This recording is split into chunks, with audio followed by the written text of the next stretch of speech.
Welcome to Community Corner, where United Way connects with local partners, agencies, and people who live right here to showcase the power of this amazing community. During this series of shows, you will hear from inspiring individuals who've had to overcome incredible barriers and from those who are driving positive and real change right here locally. Our community is facing many issues, including poverty, mental illness, a lack of youth supports, isolation, domestic violence, among so many other challenges. And this community has made great strides and demonstrated its commitment to those who are struggling. Everything about this show is local, and we call that local love. So today, to discuss the importance of dedicating investments in community to ensure children can reach their full potential, we're being joined by Natalie Meklovich. And Natalie is the Manager of Communications at Big Brothers Big Sisters of Halton and Hamilton. And we also have Leo Johnson, Executive Director at Empowerment Squared. So welcome, Natalie. Welcome, Leo. Thank you. Nice to have you here. Thank you. And I appreciate your time. Supporting children and youth is critical to the work at United Way. Initiatives have helped almost 12,000 students improve their academic performance and another 27,000 who have improved their physical and emotional well-being.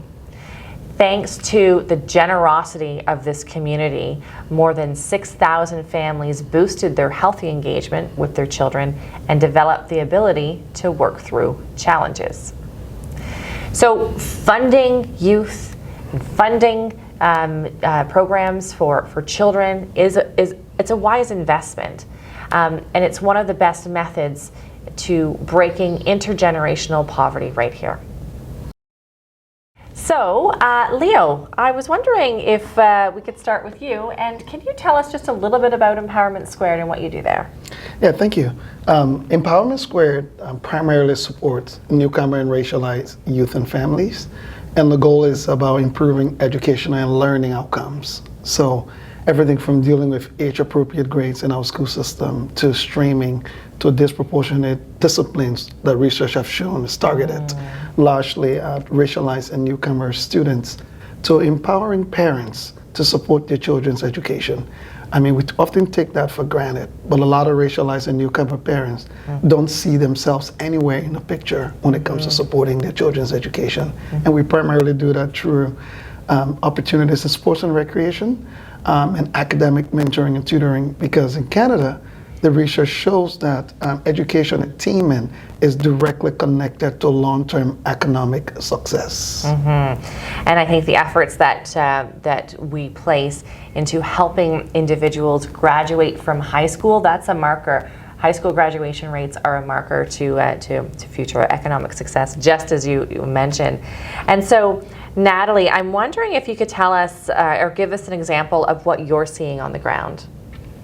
All right, so it may not come as a surprise to you, but the issue at hand in our local communities and the children that we're serving is that children and youth are struggling with societal barriers and facing adversities in their lives.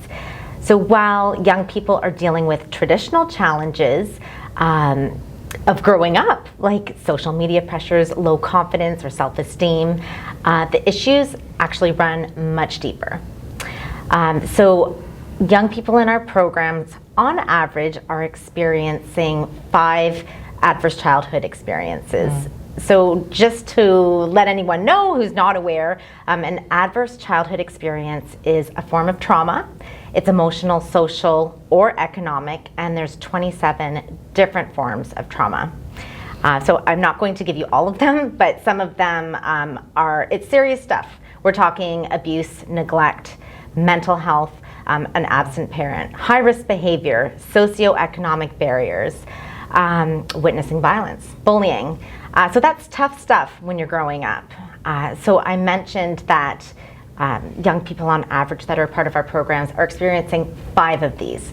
Okay, so we call the amount of adverse childhood experiences, or ACEs, that a child is dealing with is their ACE score. So interesting. That is what it's called. The higher your ACE score and the longer exposure to these traumas means that a child is more likely to develop mental health issues, and health issues down the line for sure. And it's just some serious stuff that I think a lot of people are not aware of the long-term repercussions of adverse childhood experiences and traumas. And another angle or another way to look at this is, I think when we invest in youth and they have strong outcomes and they're healthier in their adult years, that puts less pressure on the healthcare system generally. That's absolutely true. Yeah. And so, Leo, investing in youth programming is vital. Can you tell us a little bit about why? Yeah, I would like to start with a quote, and I don't know the author of the quote, that says, "What we build ends up building us." The work that we do, there are two sides to it. I like to say one side is the fighting side, and one side is the building side, the other side. So we often have to fight against all of the issues that we've outlined in the work that we do. But what we haven't seen is the same amount of energy that gets brought to the fighting side. We haven't seen that same amount of energy brought to the building side. And this comes from everywhere, from funders to organizations to individuals. And I like to put it this way: when we fight, we tear down. Rightfully so. There are things that should be toned down, from racism to all of the other issues that we fight against. But we create vacuums when we do that. If we don't intentionally build in those vacuums, other things will eventually crop in, and sometimes they are more dangerous than what we told them. So I think it is vital to invest in youth and children, because it's going to end up building us. If we are going to build a future by tearing down and leaving vacuums, that's exactly where we will end up getting all these gaps and deficiencies that will be created in our communities. But when we tear down and we intentionally mobilize to build, which I believe is the investment side in youth, then we can begin to see a clearer picture of the type of future we want to create intentionally, and not hopefully whatever else comes in our space. Really appreciated, and what I wrote down here was intentionally mobilize, and I really like that connection to energy, and you know, this community has a lot of energy. It's just being intentional about rallying that energy. Natalie, you know, I touched on the healthcare system a little bit. So, as it relates to mental health in particular, what are you seeing? Okay, so I wanted to preface and mention that research has told us time and time again that a way to avoid long-term trauma from adverse childhood experiences is positive developmental relationships. So that's just a key thing to keep in mind, and why mentorship is an intervention in the first place. So I'll come back to that in a few. But what we're seeing locally and in speaking with our case managers, we know that there's a rise in mental health challenges, including anxiety. Social isolation is on the up. Less social connections. This is likely correlated to the pandemic. An increase in family violence with less resources to deal with it, unfortunately. And increased socioeconomic challenges as well. We're seeing decreased engagement in academics and poor school performance. Okay, so we know all of this is going on, and what we also know is that mentoring is an intervention to help with some mental health issues, but we know that we can't resolve all of the issues that are going on in a child's world. They're quite often complex, right? Like Yeah. that's what we often, you know, we use that term, the complexities of them. Yeah, so while we're experts in mentorship, we're not experts in mental health, and we can't offer a clinical support. For sure. But what we do locally at Big Brothers Big Sisters is we seek to build partnerships and wraparound support systems. So for example, like, we know that it takes a village to raise a child.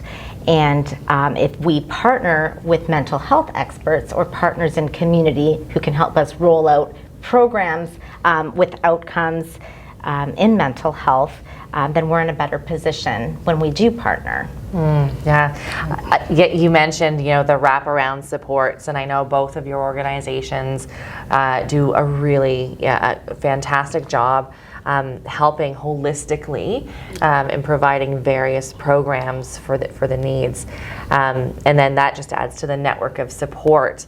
And the entire network of support across all programs. There were about 160 programs last year that 200,000 people relied on. So, the wraparound, the network of supports is so vital. And, you mentioned, as we think about the wraparounds and thinking about like systemic, through a systemic lens, Leo, I'm wondering, if you can talk about your work through that lens. Yeah, no, thank you. And I've often said to a lot of people and funders as well that we have to start thinking systems level innovation, right? Because sometimes we get complacent that we do this after school programs or we do here and there the different interventions that we do, but we are not mapping an intentional journey as to how it affects the system. We are only hoping that the outcomes will affect the systems when we should be intentional about it. And that's one of the things organizations like United Way have played a very important role. I'll make specific mention to the Roots funding stream, where you're looking at funding organizations that are looking at creating that intentional roadmap to the systems level to say we're doing this here, but let's clearly define what it changes up in the system itself. For example, in our case at Empowerment Squared, how do we impact the education ecosystem and not be an outlier of an after-school program? How are we ensuring we're filling in gaps that we all agree exist within the education system, but not filling it in from outside, but being a part of that education ecosystem? So for me, if you ask me through our work, funding like the Root Stream that looks at funding organization for the long term over like 3 years or so, gives the opportunity for intentional thinking as to how we affect systems and not just how we respond to the gaps that have been created in the short term. Yeah, well said. And with that intention, integration of efforts. And it sounds like you're integrating your efforts with the existing systems, such as the school system already, which makes a significant change. So I'm just going to take a quick little pause here. And we are going to head outside to hear from a United Way team member about how investments in youth are helping kids and others around the community. It's Nicole here with United Way. I'm standing right here in our local park. And the reason why I'm here today is to talk about children and youth in our community. Behind me, you'll see a playground with lots of equipment, space for children, friends, and families to enjoy. It's really a great space. Yet, when we think about children living here in our community, not all of them have fun and carefree lives. Others face significant barriers to success. For example, for some children, once they leave their schools and head home, 1 in 10 living in Halton and over 5,000 children and youth in Hamilton will go to sleep hungry. Stats show that children who don't receive proper nutrition are at a disadvantage at learning. Research indicates that children who receive early learning supports are more likely to graduate from high school. It also indicates that those with strong social connections are engaged in more positive activities and outcomes. Thanks to community partners and community donations, a multitude of programs are offered, including after-school and mentoring programs, and physical activity and arts programs. What we're seeing is that vulnerable children and youth often require multiple programs to equip them with the greatest opportunities for future success. This is called the network of support, which is essentially a collection of local programs offered by multiple agencies. Accessing this network often begins with food. Food has the power to bring people together and is quite often the first step to accessing additional programs. What that means is, when people come forward for support, they often are dealing with other concerns. The network of support that United Way invests in provides 106 local programs, of which 55 support more than 83,000 children, youth, and families who face barriers. With investments in programs that build skills, provide resources, academic support, and training, children become empowered and more engaged and more connected, resulting in an increased graduation rate. A few of the key markers of breaking intergenerational poverty. Right now, it's a warm day, but what happens during colder months where transportation is a potential barrier? Well, because people who live here are committed to helping one another, we are able to break down barriers such as this. It's so inspiring to see community rally behind our children and youth by supporting these very programs through United Way.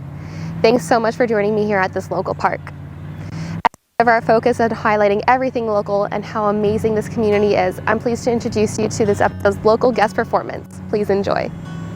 I see the storm coming and it's all my fault, and I just don't give a damn at all.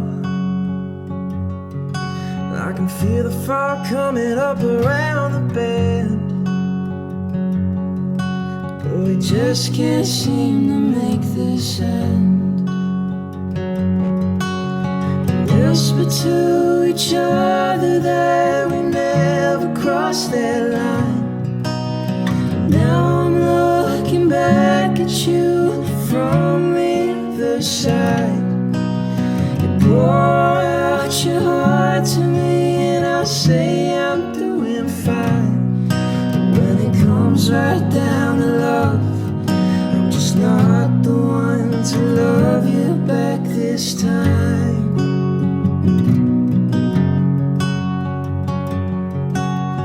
Feels like we're stumbling through the dark, but this love won't light without a spark. We're riding on the edge like we always do, 'cause we'll never love each other like we used to. We whisper to each other that we never crossed that line. Now I'm looking back at you from the other side. You pour out your heart to me and I say I'm doing fine.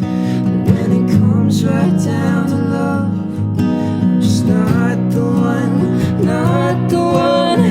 Whisper to each other that we never crossed that line. Now I'm looking back at you from the other side. Pour out your heart to me and I say I'm doing fine. But when it comes right down to love, I'm just not the one to love you back this time.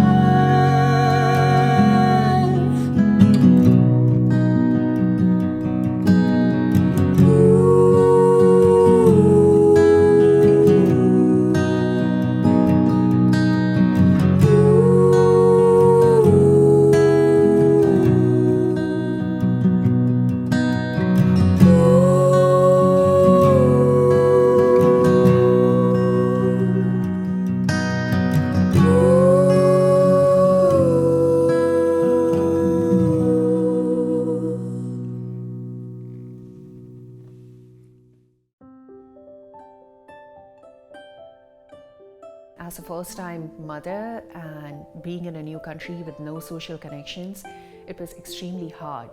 Moreover, the pandemic hit in 2020 and the isolation was very tough. I had no one to talk to about the challenges that I face in a new country. It was hard. I came across this, United Way funded agency, and I started taking my son there, and it was extremely beneficial because my son got the social skills. He doesn't have any siblings. He got to be surrounded by children his own size, his own age, and learn from other parents who had the same struggles as me. And that was extremely helpful. I would say thank you to the supporters of United Way. It's because of you that now I have a village around me that I needed so much being in a new country as a first-time mother. So thank you.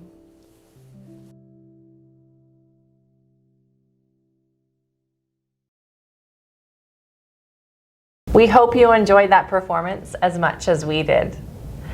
So essentially, what we're hearing and seeing is that investing in youth is really such a great choice. We know that children who face barriers or who lack exposure to early learning, as Leo was saying, they're at a disadvantage. And we know that children who face multiple barriers, such as mental illness, isolation, language barriers, and several of the other issues that you had mentioned, they're more vulnerable to face additional struggles as they journey through youth and into adulthood.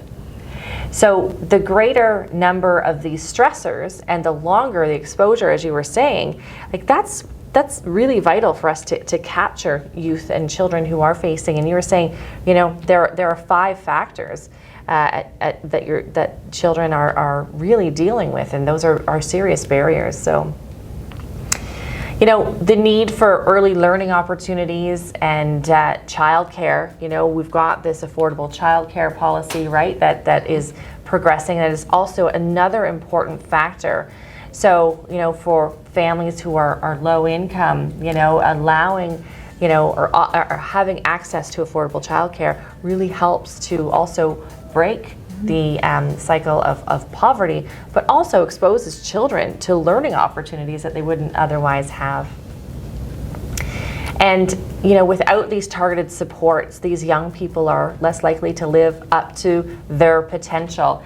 And I think I heard it from you a few years ago, right? It's about potential, not the barriers to focus on. So look at the positive as opposed to using the term vulnerable. So thank you, Natalie. Thank you, Leo, for being here today and for sharing your insight with community. And thanks to you for watching. We hope you enjoyed this episode of Community Corner.